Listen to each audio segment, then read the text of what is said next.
Assalamualaikum warahmatullahi wabarakatuh. Alhamdulillahi wa kafa, wassalatu wassalamu ala rasulillahil mustafa wa ala alihi wa sahbihi wa man wafa. Bersyukur kepada Allah yang mengucap alhamdulillahi rabbil alamin, dan salawat dan salam ke junjungan alam Nabi besar Muhammad sallallahu alaihi wasallam. Sahabat Mustafawiyah yang dirahmati Allah Subhanahu wa taala, pada Ramadan ini kita melakukan kegiatan kultum. Nah, untuk pada kali ini kultumnya itu tentang tubuh kita membutuhkan saum Ramadan. Jadi akan ada beberapa pertanyaan. Sebenarnya apakah tubuh kita ini membutuhkan saum Ramadan atau tidak sih? Nah, begitu ya. Ini kita akan paparkan secara sains. Ya ayyuhallazina amanu kutiba alaikumusiyam kama kutiba alal ladzina min qablikum la'allakum tattaqun. Hai orang-orang yang beriman, diwajibkan atas kamu berpuasa sebagaimana diwajibkan kepada orang-orang sebelum kamu. Jadi berpuasa ini sudah ada sejak zaman dahulu kala, tapi pada saat di umat muslim itu sendiri baru diwajibkan itu di bulan Ramadan selama 1 bulan penuh. Bahkan di agama-agama lain itu seperti Hindu dan Buddha juga melakukan puasa, tapi puasa yang berbeda dengan pelaksanaan puasa yang dilakukan oleh umat muslim. Jadi awal pertama kali kita itu Ramadan itu melakukan ibadah Ramadan itu pasti akan dilakukan dengan niat. Kalau Imam Malik itu bisa dilakukan dari awal pertama bulan Ramadan itu 1 bulan penuh, dan kalau mazhab Syafi'i itu bisa dilakukan tiap hari, harus dilakukan tiap hari karena ibadahnya itu terputuskan. Nah, apakah perlu kita berniat? Jadi sebenarnya ketika kita berniat nawaitu shauma ghadin an adai fardhi syahri ramadhan hadhihi sanati lillahi ta'ala. Ketika kita berniat saya berpuasa esok hari wajib pada bulan Ramadan itu tuh akan merespon ke otak kita.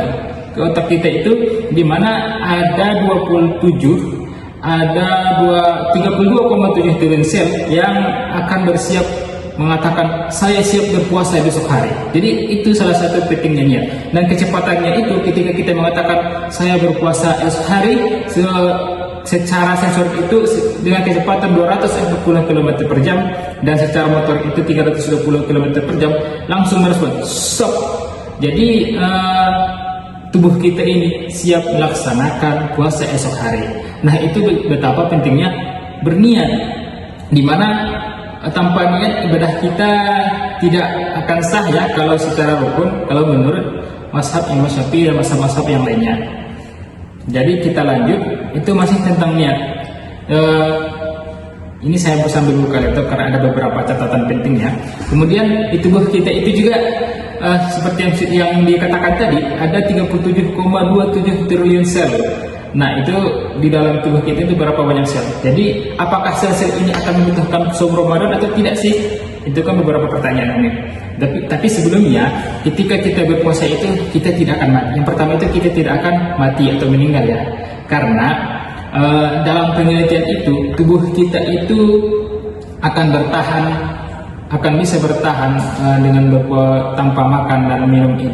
Tanpa makan itu selama 30 hari dan tanpa makan dan minum itu selama 7 hari. Jadi jangan khawatir ya, apalagi di Indonesia ini terbilang puasa itu cuma sekitar 12 jam. Tidak seperti di belahan dunia lain, di belahan kayak di Finlandia dan segala macam di sebelah utara itu berpuasa itu bisa mencapai 22 sampai 23 jam. Alhamdulillah kita itu cuma sampai 12 jam di Indonesia. Betapa enaknya berpuasa di Indonesia.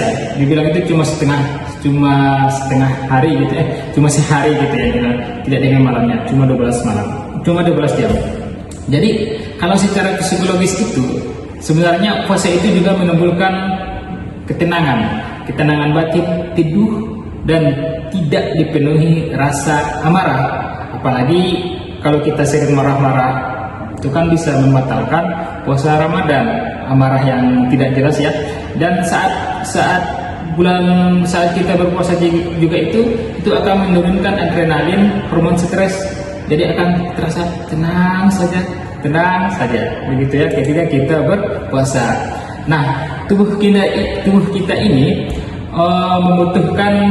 mengalami proses metabolisme makanan itu akan dicerna sekitar 8 jam. Nah, di saat berpuasa Yang 8 jam ini rinciannya begini ya. 4 jam itu akan dicerna di dalam lambung, kemudian dengan keasaman itu dibantu asam lambung akan dikirim ke usus dan diproses selama 4 jam. Kemudian akan dirubah menjadi sari makanan dan akan dirubah menjadi sari makanan di usus kecil dan akan disalurkan ke seluruh tubuh oleh pembuluh darah, dan oleh pembuluh darah dikirimkan ke seluruh tubuh, dan itu membutuhkan waktu 4 jam di lambung dan 4 jam di usus. Dan sisanya 6 jam ini kita masih metabolisme pencernaan kita ini masih punya waktu 6 jam untuk beristirahat. Itu salah satunya pentingnya berpuasa, dimana kita kalau tidak berpuasa pagi makannya udah nggak jelas, sekarang teh kopi, bahkan siang-siang udah makan siang makan seblak lagi, mie dan segala macamnya, yang sangat-sangat membebani pencernaan kita untuk melakukan pencernaan. Nah, pada saat berpuasa itu tubuh kita itu, pencernaan itu bisa beristirahat selama 6 jam. Tapi kenapa ya pada saat berpuasa itu asa sering jam 12 makan, jam 12 suka lapar gitu. Itu karena udah kebiasaan dan otak kita itu sering meresponnya. Apalagi di otak kita itu ada namanya hipotalamus, pusat lapar dan haus. Karena kebiasaan sehari-hari itu, misal jam 1 siang makan atau sore makan, nah itu tuh biasanya tuh tubuh kita akan merasakan kayaknya lapar deh gitu. Itu di jam-jam seperti itu, karena udah terbiasa di jam seperti itu, otak kita itu sudah direspon pada saat jam segitu akan melakukan makan.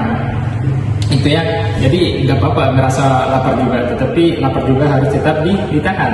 Buat para sahabat ikan muslim dirahmati Allah Subhanahu wa Ta'ala, di mana tubuh kita ini juga membutuhkan detoksifikasi racun, di mana kita itu sebenarnya sebelum jam 8, apalagi ibu-ibu ya, ibu-ibu atau gadis-gadis, nggak tahu gadis-gadis kasih mana ya.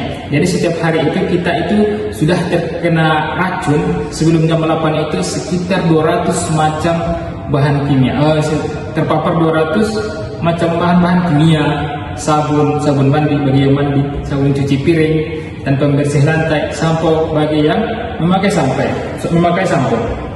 Dan kecepatan tersebar ini sebenarnya 2 kali lebih cepat daripada perempuan. Jadi perempuan itu lebih mudah terkena racun daripada laki-laki. Nah, di tubuh kita ini juga membutuhkan autofagi, pengeluaran racun-racun, di mana nanti akan membuang komponen yang rusak di dalam tubuh kita.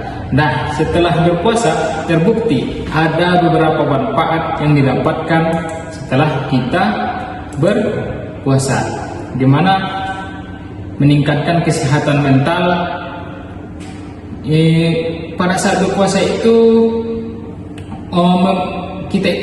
tubuh kita itu memproduksi hormon endorfin yang meningkatkan mood saat beraktivitas. Jadi hormon endorfin ini kalau nggak salah ya lupa, ada juga di perut. Jadi kenapa kalau setelah makan itu kita sering senang, itu tuh gara-gara di dalam tubuh kita itu menaikkan hormon endorfin yang buat kita senang. Jadi kalau mau sering senang itu sering-seringlah, bukan sering-sering makan ya, makanlah pada waktunya, tapi jangan makan tiap waktu. Jadi lebih baik menghilangkan stres dengan melakukan kegiatan yang senang daripada yang tidak bermanfaat, mau mabukan atau apa segala macamnya. Tapi di saat berpuasa kan nggak harus berpuasa juga, kita kan disunahkan senyumnya. Jadi ketika senyum itu sebenarnya otot-otot kita itu, otot-otot di dalam wajah itu akan merespon dengan baik. Senyum gitu, orang-orang yang lewat senyum, dan itu akan meningkatkan mood kita beraktivitas juga dengan senyum. Kalau kata ada dosen di biologi itu dokter Astuti itu, kebetulan dosen saya itu mengatakan begini, jadilah pencuri yang baik. Jadi pencuri yang baik ini gimana sih? Jadi pada saat orang lain ada yang senyum, kita senyum. Jadi melihat orang itu bahagia, kita ikut bahagia. Jangan iri hati, itu berbeda ya. Begitu senang, begitu baiknya, dengan senyum aja sudah menaikkan mood dan endorfin kita, dan bahkan bisa bikin awet muda juga. Karena ketika kita marah itu, otot-otot kita itu sebenarnya tidak suka ya. Apalagi raut wajahnya itu ketika marah kan gimana gitu ya. Dan itu tuh membutuhkan ekstra juga buat otot-otot kita melakukan ekspresi marah. Jadi tetap lakukanlah hal-hal yang senyum dan berbau positif. Kemudian di saat berpuasa itu juga kita itu dilatih untuk tidak berbohong. Karena saat berbohong itu sebenarnya itu tidak selaras hati dengan otak ya.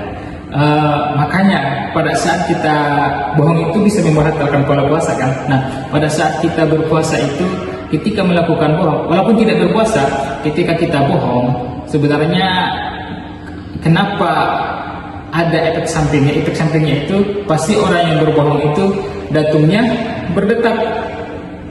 Datungnya berdetak karena tidak kesesuaian antara yang diucapkan sama yang dipikirkan.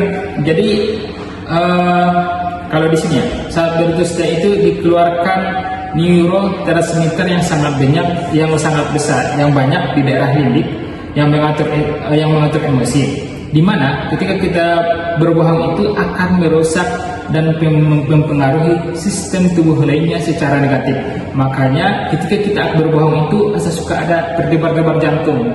Itu salah satunya akibat berbohong. Kemudian kita ke inti ya, apakah tubuh kita membutuhkan sholat? Banyak sekali manfaat sholat. Di mana di hati itu berpuasa itu akan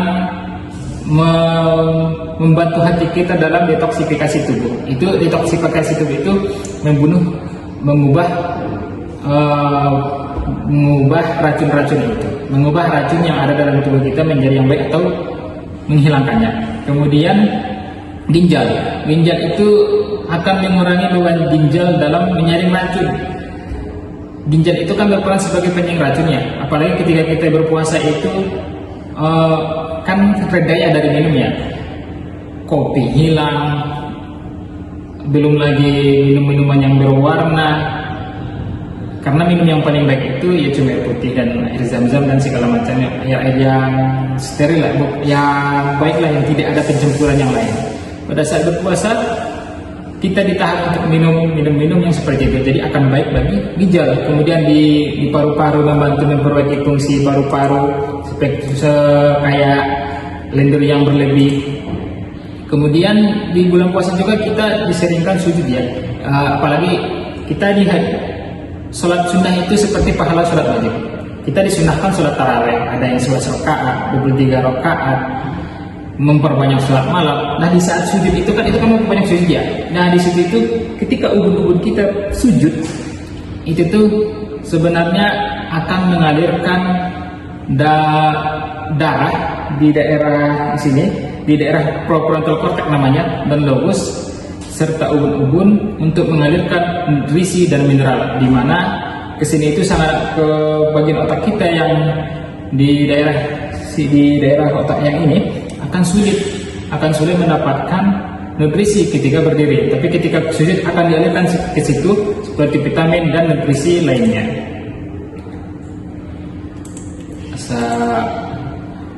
Udah agak lamanya kulturnya ya. Jadi kita lanjut ya.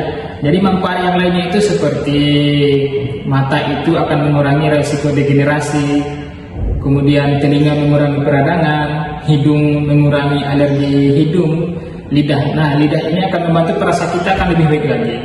Kenapa? Karena akan tertahan lidah kita ini dari makan-makan yang lain. Jadi pada saat puasa, pada saat berbuka, pasti pada saat kita makan yang pertama itu kurma atau buah-buahan, pasti akan terasa buahnya. Karena udah diatur kembali sensitivitas rasa yang ada di dalam lidah ini dengan kebiasaan makan yang berlebihan. Kemudian ada kulit. Pokoknya ada sangat banyak manfaat berpuasa itu. Urinasi yang kita itu mengurangi risiko batu ginjal, mengurangi peradangan saluran kemih, menstabilkan kadar elektrolit dalam tubuh. Defekasi mengurangi sembelit, menyehatkan usus karena sudah tidak ada makannya masuk dan sudah beristirahat seperti yang sudah dikatakan tadi. Kemudian menyimbangkan hormon kortisol itu mengurangi stres dan kecemasan. Kemudian meningkatkan sensitivitas insulin dan meningkatkan produksi sel darah putih dan mengurangi peradangan kronis dan membantu melawan infeksi. Nah, sebelum ditutup, sebenarnya pada saat berpuasa itu lemak kita itu akan diturunkan ya, karena secara teratur makannya tidak berlebihan juga. Jadi kemungkinan bukan kurus ya, sehat itu akan bisa didapatkan saat berpuasa, di mana pengurangan lemak yang ada dalam tubuh kita. Tapi ada beberapa pertanyaan, kenapa sih sahabat Mustofa ya, kenapa sih pada saat berpuasa itu saya mah bukan malah berkurang badannya, tapi berkurang berat badannya malah bertambah. Nah, itu tuh bukan puasanya yang menyebabkan dia bertambah berat badan, tetapi ketika saat berbuka puasa ketika saat berpuasa yang dimakan itu bukan buah-buahan, bukan cuma air putih, tapi apa saja yang ada, segala yang ada. Kurma itu sunnah. Jadi dia mengatakan, ada banyak orang mengatakan yang sunnah itu kan kurma ya, tapi yang wajib gorengan. Nih gorengan, minyaknya kan banyaknya di gorengan, mana kolesterol lagi. Kemudian makannya yang tidak, ini buat kita semua sih, makannya yang tidak ditahan. Udah habis satu piring, nambah satu piring, begitu. Sebenarnya itu penyebab kita itu menjadi bertambah berat badan karena berlebihan makannya pada saat sesudah berbuka. Hal-hal yang tidak dilakukan pada saat puasa dilakukan setelah berbuka, mulai dari makan makanan mie lah, seblak lah, kemudian makan makanan yang berminyak. Kenapa tidak badan kita bertambah berat badan? Jadi begitu ya sahabat di kamus. Ini sebenarnya masih banyak manfaat-manfaat yang dilakukan pada saat berpuasa. Jadi benar ya, tubuh kita itu benar-benar membutuhkan saum Ramadan, karena kita juga butuh istirahat. Cintailah tubuh kita, bisa jadi dengan melakukan puasa Ramadan. Jadi mungkin cukup sekian yang dapat sharing dan kultum kamus pada kali ini. Mudah-mudahan bermanfaat. Jika ada salah dan penyampaian yang tidak tepat pada tempatnya, mohon dimaafkan. Demikian, selamat berbuka puasa. Wassalamualaikum warahmatullahi wabarakatuh.